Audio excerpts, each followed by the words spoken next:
Hello student. आज का हमारा टॉपिक है इक्विलिब्रियम। इक्विलिब्रियम से मुराद ये है कि कोई भी बॉडी जब रेस्ट में होगी तो हम ये कहेंगे कि वो इक्विलिब्रियम में है। या यूं कहेंगे किसी भी बॉडीज पर जो फोर्सेस लग रही हैं अगर उनका नेट फोर्सेस निकाला जाए और बॉडी पे जो नेट फोर्सेस हैं वो जीरो हो, कोई फोर्स ना लग रही हो, तब भी बॉडी क्या होती है? इक्विलिब्रियम की हालत में होती है। फॉर एग्जाम्पल कि हमारे पास ये एक हाउस है, इस पे बहुत सारी फोर्सेस लग रही है, इस पे ग्रेविटेशनल फोर्स एक्ट कर रही है, इस पे फ्रिक्शन की फोर्स इफेक्ट कर रही है, लेकिन ये अपनी जो जगह पर कायम है। ना ये ग्रेविटेशनल पुल की वजह से नीचे जा रहा है, ना ऊपर जा रहा है, ना इधर जा रहा है, ना उधर जा रहा है। इसका मतलब है कि इस पे जितनी भी फोर्सेस एक्ट कर रही हैं उनका जो रिजल्टेंट है वो जीरो है। तो हम ये कहेंगे कि ये हाउस इक्विलिब्रियम की हालत में है। लेकिन अगर हम ये देखें कि ये जो हाउस है ये जमीन के ऊपर है और जमीन जो है ये कंटिन्यूअसली मूव कर रही है, तो इक्विलिब्रियम को हम जस्ट रेस्ट की हालत से नहीं जोड़ सकते हैं। तो ऐसी बॉडीज जो मूव कर रही हो वो भी इक्विलिब्रियम की हालत में हो सकती हैं। तो इक्विलिब्रियम की दो कंडीशंस बनती हैं, एक स्टैटिक इक्विलिब्रियम, एक डायनामिक इक्विलिब्रियम। स्टैटिक इक्विलिब्रियम तब होता है कि जब बॉडी रेस्ट की हालत में हो, कंप्लीट रेस्ट हो, या यूं कहें कि उसकी वेलोसिटी जो हो बॉडी की वो जीरो हो, तो हम ये कहेंगे कि बॉडी स्टैटिक इक्विलिब्रियम में।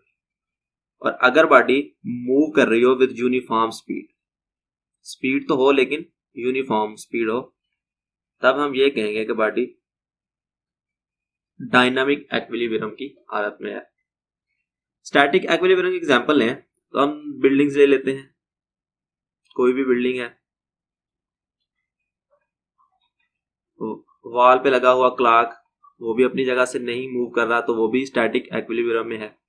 तो ऐसी चीज जिस पर फोर्सेस लग रही हैं लेकिन वो अपनी जगह से नहीं हिल रहा, तो हम ये कहेंगे कि वो स्टैटिक इक्विलिब्रियम है। लेकिन एक ऐसी बॉडी जो मूव तो कर रही है लेकिन उसकी जो स्पीड है वो यूनिफॉर्म है, तो हम ये कहेंगे कि उसकी जो कंडीशन है वो डायनामिक इक्विलिब्रियम है। इक्विलिब्रियम को जब हम देखें कि इसकी स्पीड जीरो है, इसकी स्पीड जो है वो यूनिफॉर्म है, हम इन दोनों बातों को अगर एक लाइन में लिखें तो हम ये कहेंगे कि बॉडी तब इक्विलिब्रियम में होगी जब कोई भी एक्सेलरेशन नहीं होगा। एक्सेलरेशन क्या होता है? Change in velocity. Change in velocity क्या होता है हमारे पास? एक्सेलरेशन।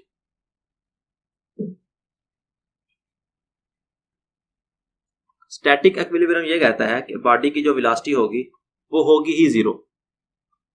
अगर बॉडी की वेलोसिटी जीरो है तो इसका मतलब है कि उसका एक्सेलरेशन तो चेंज हो ही नहीं रहा। और दूसरी कंडीशन ये कहती है कि जो बॉडी है वो यूनिफॉर्म वेलोसिटी से मूव करे। अगर वो यूनिफॉर्म वेलोसिटी से मूव कर रहा है तो भी उसकी वेलोसिटी में कोई चेंज नहीं आ रहा। तो इन दोनों बातों को हम यूं कहेंगे कि जब बॉडी में एक्सेलरेशन ना हो, जीरो एक्सेलरेशन हो, तो वो क्या होगा? इक्विलिब्रियम की हालत में होगा। एक्सेलरेशन दो किस्म के होते हैं।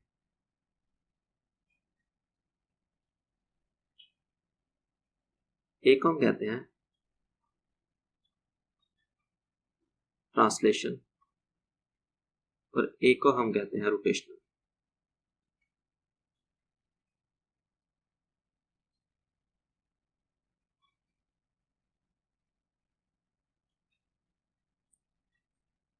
ऐसी बॉडी जिसका ट्रांसलेशनल एक्सेलरेशन जीरो होगा वो ट्रांसलेशनली इक्विलिब्रियम की हालत में होगी।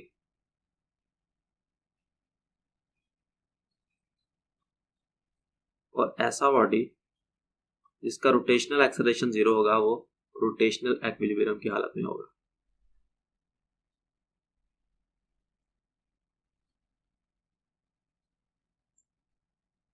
अगर हम ट्रांसलेशन इक्विलिब्रियम को देखें कि एक ऐसी बॉडी है जो कि एक लाइन में मूव कर रही है।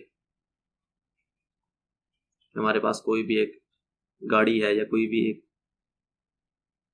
व्हीकल है जो कि एक स्ट्रेट लाइन में मूव कर रही है। अगर वो अपनी जगह पर ही रुकी हुई है, मूव नहीं कर रही, तो उस पर दो फोर्सेस लग रही हैं। एक तो ग्रेविटेशनल फोर्स जो कि उसको नीचे की तरफ खींच रही है, दूसरी एक नॉर्मल फोर्स होगी जो इसके अपोजिट डायरेक्शन में अपवर्ड लगेगी। तो दोनों फोर्सेस क्या होंगी, इक्वल होंगी। इन दोनों का सम क्या होगा, इक्वल होगा। बॉडी मूव नहीं कर रहा, तो इसका मतलब है कि इसका जो एक्सेलरेशन है वो ट्रांसलेशनली इक्विलिब्रियम की हालत में है। और एक बॉडी रोटेट कर रही है, एक बॉडी क्या कर रही है, रोटेट कर रही है, तो उसमें जो एक्सेलरेशन होगा वो रोटेशनल एक्सेलरेशन होगा और उसकी जो कंडीशन बनेगी वो रोटेशनल इक्विलिब्रियम बनेगी। तो यहाँ पे हमारे पास जो इक्विलिब्रियम की कंडीशन है वो दो बनती है। जो हमारे पास फर्स्ट कंडीशन है वो ये कहती है कि आपका जो एक्सेलरेशन होगा, लीनियर एक्सेलरेशन या ट्रांसलेशनल एक्सेलरेशन, वो जीरो होना चाहिए। अब ये एक्सेलरेशन आता कहां से है, न्यूटन का सेकंड लॉ कहता है कि आप किसी भी बॉडी पर फोर्स लगाएंगे तो उस बॉडी में एक्सेलरेशन पैदा होगा। तो अगर हमने बॉडी को ट्रांसलेशनल इक्विलिब्रियम में लेके जाना है तो हमें उसका एक्सेलरेशन को क्या करना पड़ेगा, जीरो करना पड़ेगा। जब उसका एक्सेलरेशन जीरो हो जाएगा तो वो ऑटोमेटिकली इक्विलिब्रियम में चला जाएगा। और अगर हमने न्यूटन का सेकंड लॉ देखें कि F is equal to m a, किसी बॉडी पर फोर्स लगाएंगे तो उसमें क्या होगा, एक्सेलरेशन पैदा होगा। अगर हमने एक्सेलरेशन को जीरो करना है तो हमें ये वाली फोर्स को क्या करना पड़ेगा, जीरो करना पड़ेगा। ये जस्ट एक फोर्स नहीं है, ये नेट फोर्स है। एक बॉडी पर जितनी भी फोर्सेस लग रही हैं उन सब का क्या होगा, रिजल्टेंट होगा या सम होगा। हम एक बॉडी पर लगने वाली तमाम फोर्सेस को अगर जीरो कर देंगे तो उसका जो एक्सेलरेशन होगा वो जीरो हो जाएगा और बॉडी क्या चला जाएगा, इक्विलिब्रियम में चला जाएगा। कि उस पर जो सम है फोर्सेस का वो क्या होना चाहिए, जीरो होना चाहिए। इसी तरह सेकंड कंडीशन ये कहती है कि एक बॉडी में जो एंगुलर एक्सेलरेशन पैदा होता है वो टार्क की वजह से पैदा होता है। टार्क क्या है कि आप किसी बॉडी पर फोर्स लगाएं और उसमें रोटेशंस पैदा हो जाएं तो उससे हम टार्क कहते हैं। टार्क इक्वल होता है आई अल्फा। अल्फा यहां पर हमारे पास एंगुलर एक्सेलरेशन है। अगर हमें एंगुलर एक्सेलरेशन को जीरो करना है तो हमें टार्क को क्या करना पड़ेगा, या टार्क को क्या करना पड़ेगा, जीरो करना पड़ेगा। तो हमारे पास जो बॉडी हो जाएगी वो रोटेशनल इक्विलिब्रियम में चली जाएगी। अब ये देखें कि हमारे पास एक गाड़ी है जो कि मूव कर रही है, तो इस पर चार फोर्सेस लग रही होंगी। एक जो इसका इंजन होगा वो इसको आगे की तरफ खींच रहा होगा, एक फोर्स ये हो गई। जो फ्रिक्शन होगी वो इसको बैकवर्ड खींच रही होगी, दो फोर्सेस हो गई। ग्रेविटेशनल फोर्स इसको नीचे की तरफ खींचेगी और एक नॉर्मल फोर्स होगी जो इसको अपवर्ड खींचेगी। तो इस पर टोटल क्या हो रही है, चार फोर्सेस लग रही हैं। न्यूटन का फर्स्ट इक्विलिब्रियम की फर्स्ट कंडीशन ये है कि आपके पास जो फोर्सेस हैं, सम ऑफ फोर्सेस क्या होना चाहिए, जीरो होना चाहिए। ये वाली फोर्स इस फोर्स को कैंसल आउट करेगी और डाउनवर्ड फोर्स जो ग्रेविटेशनल फोर्स लग रही है ये अपवर्ड फोर्स को क्या करेगी, कैंसल आउट करेगी। मींस के हमारे पास ये जो एक्स एक्सिस है, एक्स एक्सिस पे लगने वाली फोर्सेस का जो सम है वो भी क्या होना चाहिए, जीरो होना चाहिए। और जो वाई एक्सिस पे फोर्स लग रही हैं उनका सम भी क्या होना चाहिए, जीरो होना चाहिए। जब एक्स एक्सिस पे लगने वाली फोर्सेस का सम भी जीरो होगा और वाई एक्सिस पे लगने वाली जो फोर्सेस है उनका सम भी जीरो होगा तो उसमें कोई भी एक्सेलरेशन पैदा नहीं होगा। और अगर उसमें एक्सेलरेशन जीरो है तो वो बॉडी क्या होगी, ट्रांसलेशनल इक्विलिब्रियम में होगी।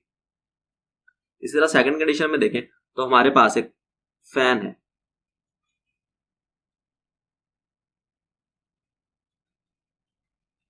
जब फैन रुका हुआ है तो जाहिर सी बात उसमें रोटेशंस ही नहीं है। अगर रोटेशंस ही नहीं है तो उसका एंगुलर एक्सेलरेशन ही नहीं है और वो रेस्ट में है।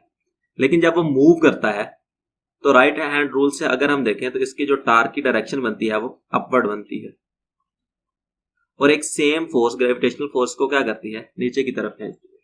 ये दोनों फोर्सेस ना पंखा ऊपर की तरफ जाता है ना नीचे की तरफ जाता है। इसका मतलब है कि ये दोनों एक दूसरे के इफेक्ट को क्या कर देती हैं, कैंसिल कर देती है।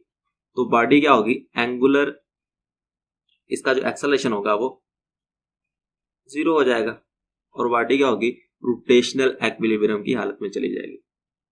अगर एक बॉडी में ये दोनों कंडीशन सेटिस्फाइड कर जाए कि उस पे लगने वाली तमाम फोर्सेस जो हैं वो भी जीरो हो और उस पे जो रोटेशनल एक्सेलरेशन है, जो उस पे टॉर्क एक्ट कर रहा है, वो भी जीरो हो जाए, तो हम ये कहेंगे कि बॉडी कंप्लीट इक्विलिब्रियम की हालत में है। कि जब हमारे पास इक्विलिब्रियम की दोनों कंडीशन सेटिस्फाइड कर जाए तो इक्विलिब्रियम क्या होगा, कंप्लीट इक्विलिब्रियम होगा। सो ये था आज का हमारा टॉपिक। इसके रिलेटेड अगर कोई क्वेश्चन होगा तो आप कमेंट सेक्शन में लाजमी बताएंगे। तब तक मिलते हैं नए टॉपिक के साथ।